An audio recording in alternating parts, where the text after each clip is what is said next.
sobrang nakakabahala yung vision ko kasi ang hirap siyang pagmasdan kasi nakikita ko. Kumbaga parang andun ako pero wala ako doon, pero nakitang-kita ko yung mga pangyayari.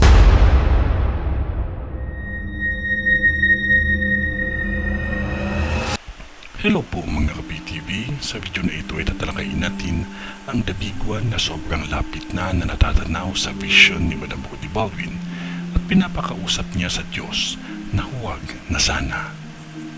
Pero kung ikaw ay hindi pa nakasubscribe sa aking channel, baka naman.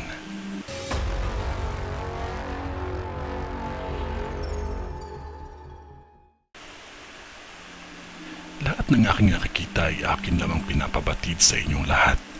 Tao lamang ako at Diyos pa din ang mas nakakaalam sa lahat. Lagi ninyong pakatandaan na kahit sino pa man ang mga psychic sa buong mundo, Diyos pa din ang masigit na makapangyarihan. At kung ano man ang ipinakita niya, hanggang dun lang din ang aking masasabi.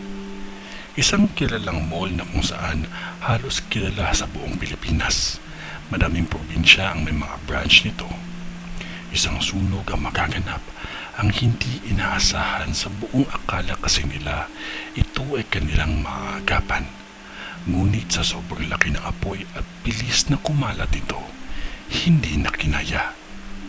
Isang sunog na halos mahirap paniwalaan dahil kaya sana nila itong apulahin, ngunit sa sobrang bilis, halos kumuho na ang bahagi nito at tuluyan ng natupok ng apoy. May mga buhay na nawala sa pangyayaring ito. Lagi nating paghandaan ang dabiguan dahil halos matatanaw ko na ito. Pilit kong pinapakausap sa Diyos na huwag nang ipadana sa atin. Dahil isa ako sa magiging biktima nito.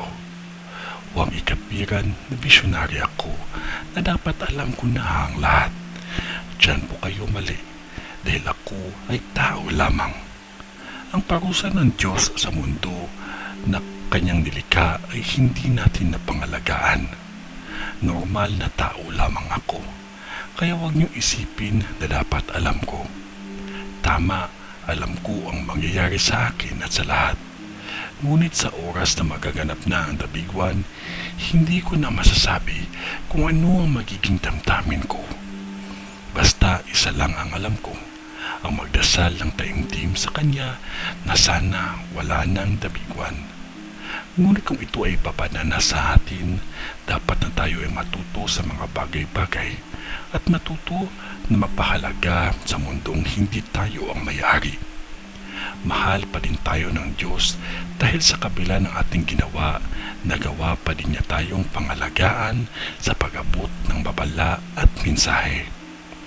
Maging handa ang Luzon sa isang kalsada na gagawin pa sana at ang isang bahagi nito ay ginagawa na kasi nakikita ko na halos nabiyak ang kahabaan nito. Nagkasalubong sa isang likong direksyon. Masyadong mahaba ang pagkabiyak nito dahil may nakikita akong 3 worker na nadamay.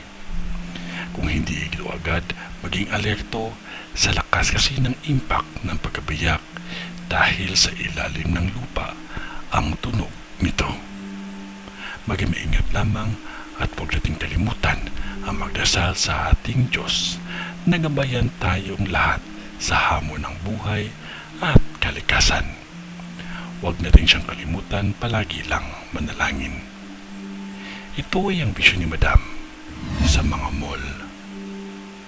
Sa ngalan ng Diyos Ama, ng Diyos Anak, at ng Diyos Espiritu Santo. Amen.